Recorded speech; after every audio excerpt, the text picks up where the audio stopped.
artists with males, they're not like her. She wanted to be the only female out there. So when Baby and them said, we're not fucking with this chick because you can't stand next to her, she loved it. Sound like this, if you don't look like this, and if you're not bowing down to her, we not never gonna get nowhere. You know what? I don't give a now. This is what we doing. The victim, but now you're the gangster. You need to pick a side. Do you want to be the victim or do you want to be the gangster? Every once in a while, the music industry finds an incredible talent, a fresh face that brings a different sound, a new look, and a new identity. On November 22nd, 2010, Onika Tanya Mirage did just that with her hit studio album Pink Friday. This album would do numbers as it is still her most iconic piece of work to date. While her come up wasn't easy, Nicki always made sure to give her accolades to other female rappers. Among these women, Lil' Kim was the most popular, and while Nicki boasted about Kim in interviews, her music told a different story. That's because no one has had a stronger movement than she's had so far. So I commend, Lil' Kim, and I was paying homage to her, saying, I love Lil' Kim, you know what I'm saying? I'm gonna murder them. Any competition, I'm gonna murder them. Mommy, your accent sound fake it in dialect. Murder them, murder them. Fucker, come get the shit already, murder them. To add fire to the flame, Nicki referenced Kim's most iconic photo for her mixtape cover. When asked about the decision to reference Kim for her mixtape cover, Nicki stated that it was a way to pay homage to Kim. She also added that the photo was meant to make a statement, out with the old and in with the new. Platform to speak and say, hey, out with the old, in with the new. But regardless of the fact, Nicki and Kim would eventually meet in 2009 backstage at a Lil Wayne concert. But the beef wouldn't end here because both women had two different takes on how that night went. Concert, she performed with Keisha. She came into our dressing room. She went and used the bathroom and stuff. And I stopped her. I was like, I want to make sure everything is cool with us because I'm a fan first, Is everything good? Yeah, everything good. We good. Kidding me? It didn't go down like that. Come on, picture somebody saying to me, we good? What? I'd have went in her throat, snatched her larynx out. You kidding me? She's like, oh my goodness, we finally get to meet. Around by this time, Lil' Kim's good friend and fashion designer Alexander McQueen passed away, in which Nicki Minaj took shots on one of her most iconic verses, Hello, Good Morning by P. Diddy. Nicki raps, I just came up in it a little bit self-centered, but did I kill a queen? Now Alexander McQueen got the wrist on glow. I will leave this beef here, although I could give you a whole dialogue about Lil' Kim and Nicki Minaj's beef from the old days. Like the time Drake got on stage and dissed Nicki and Ray J got on stage and dissed Kim.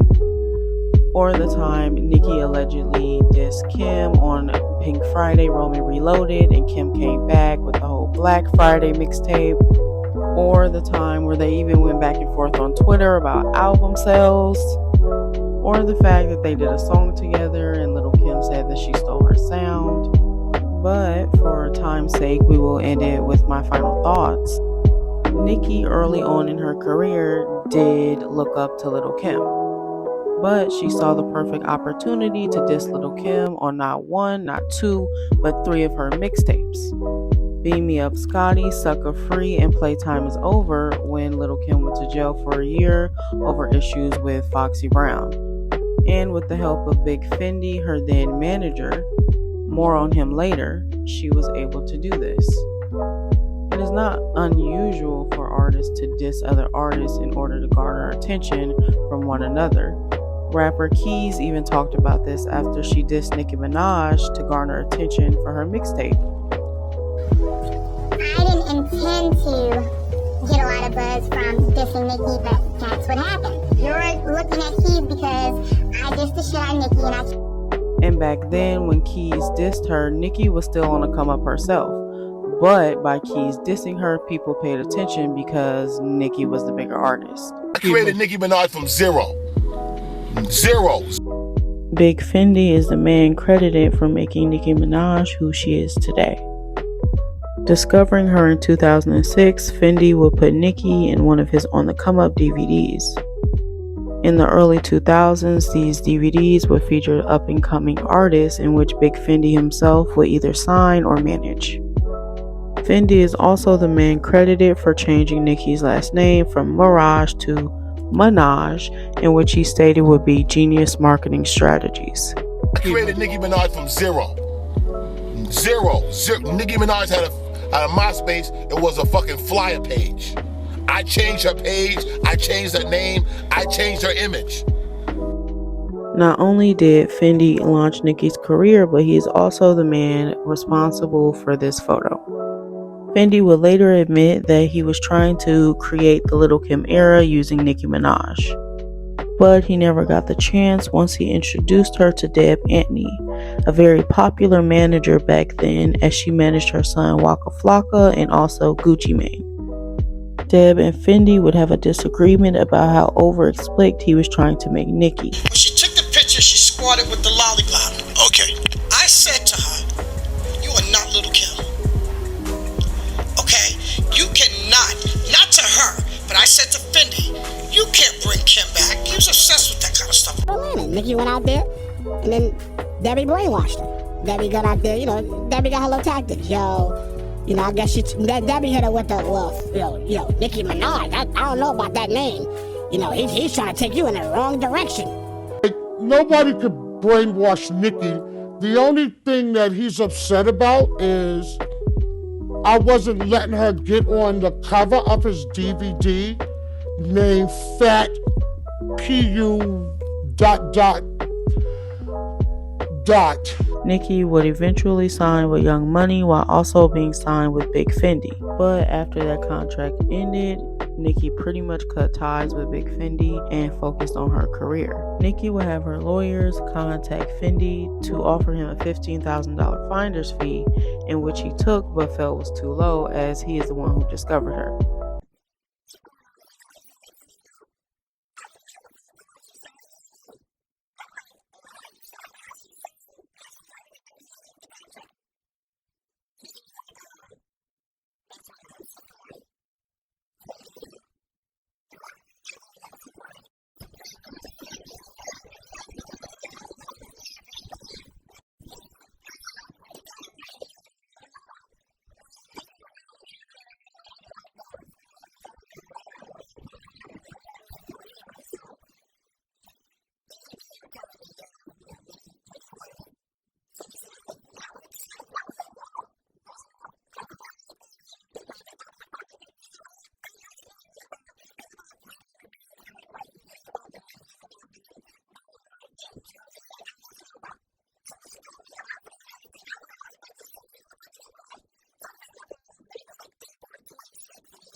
Really going on. I was taught whoever you came in the game with that was loyal to you and put you in a better situation, and so you stick with. So she walked right past me, saw me and everything. So Mike Lighty grabbed up like, "Yo, shorty, how you not speaking to this man when he the reason why you here?" In early 2006, Remy Ma released her debut album. On this album, Remy would have a song called I'm, in which she would rap, "I'm the queen of rap and there is none higher." In 2007, on Nicki's mixtape Playtime Is Over, she would use a beat from a song called Yeah Yeah Yeah by Terror Squad. On it, Nicki rapped, tell a chick with the crown to run it like Chris Brown. When I seen that at her party, I was like, yeah, what was that line about? Like, I brought it up to her, whatever.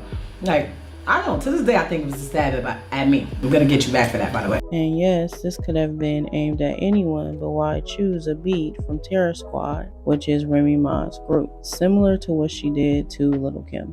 Later on in 2010, Remy would state that the two were still cool and that there was no problem. And while Remy was incarcerated, Nicki would continue to show love. Fuck you, freak. Remy! Once Remy was released, she would further state that there was no beef with her or any female rap artist. Fast forward to 2016, Nicki would state that she wanted a collab with her, Foxy, and Remy, but Remy would decline. We said she wanted to do a song with you. Have you talked to her about that, or? We spoke about working together. Like when I first came home, she had reached out and she was working on her album. Like she said, she had wanted to do a song with me, her, and and I just didn't want to do that. I didn't think that was something that I wanted to do. Later on that year, Remy would be accused of dissing Nicki on a track featuring Fat Joe and Ty Dolla $ign. Remy raps, "Bitch claiming she the queen, what now Harley? Who the fuck gave you your crown, Steve Harvey?" I have to apologize. Also that year, Remy would take a pic with Safari, Nicki's ex. So people also speculate Nicki dissed Remy on a track called Make Love. And then in early 2017, Remy dissed Nicki with a 7-minute song. On this song, Remy states Nicki F Trey Songz. Running to Nicki because I know Nicki was over there as well. No, I was trying to though. But the only time she touched the trigger, allegedly. Everything's alleged with me, baby. Everything's alleged. Did she ever hit you and apologize? Because she really came sideways. She hasn't. And Nicki, I love you. Because you did. Know is that, and Nicki said she gave me 6 plaques, but let's keep it real. Nicki ain't had shit before Bottoms Up. Nicki had the song with, she had a single with Sean Garrett. Anxiety attack. Some kind of attack. That shit was hard. That was when they did the video. So she did, after that, she did Monster. And then, we could say that. Like, all before that, it was, look, she hanging with Wayne. You know, who's the wild girl with the wild hair. I love you, Nicki. I love you.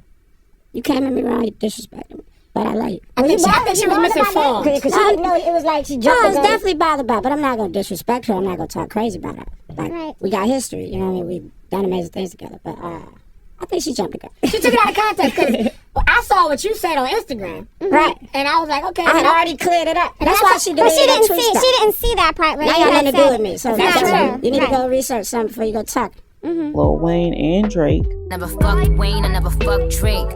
Was a groupie for switching clicks 3 times. From you to Deb to Lil Wayne. That's what she does. Nicki's a groupie. And for stealing her My Son's bar. When asked why she dissed Nicki, Remy would state that she wasn't worried about the subliminals, but that Nicki was trying to keep her from making money, or trying to get people to make bad reports about her album sales. It wasn't that she was targeted. When people don't understand, I hear people like, we're waiting for her response. Like, that was a response. She started, and then, I feel that is weird because she's been doing this to a lot of females, and no one says anything. What is it that she does? Well, it wasn't necessarily, the little subliminal stuff on records, because I didn't care. I don't care about records, and I'd spoken to her before, like, whatever you say, you're supposed to say you the best, and none of y'all better than me, whatever. It was the behind the scenes things that you people would never know about, as far as trying to keep me off of red carpets, and trying to make sure awards don't go to me, or she's not going to be in attendance, or trying to get people to make bad reports about my album sales, or just anything that I'm doing to make me look less and make her look better. And I have a problem when you're trying to stop my bag. Which goes back to the whole Lil' Kim thing. Obviously, a lot of the things said on She There cannot be confirmed or denied, but it was enough for Nicki to drop No Frauds. Nicki's No Fraud verse talks about the fact that Remy shot her friend over money and left her son, and that she also had surgery. Whilst this feud was going on, both girls would perform their diss track on the same stage. Although, according to Remy, they never saw each other, which she backed up with paperwork. Wait. I know Niggas is not out here trying to act like we was all in the same building and you was acting all tough and hardcore. Like, first of all, nobody even looks at you like that. Do you know nobody believes that you're tough like that? Like, stop. It's actually painful to watch. But let's go. Exhibit A. To Remy Ma, thank you for participating in Hot 107's birthday bash, this, that, and the third. My performance time is at 8 p.m. Birthday bash. Due to recent security concerns, immediately following all performances, wristbands will be cut and artists will be escorted out of the arena. Backstage access limited to performers only, no entourages.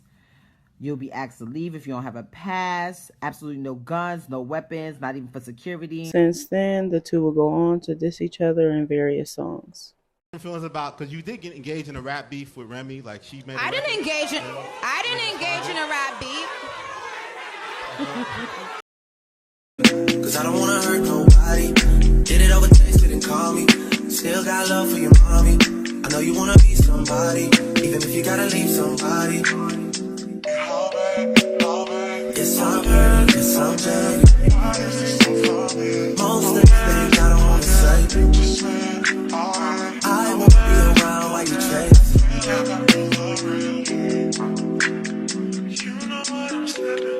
You'll try to come back when you faint. I always want the truth, but it's dangerous. You got something real, not bad. You wanna get with me, stop. Yes, I'm hurting, yes, I'm jaded.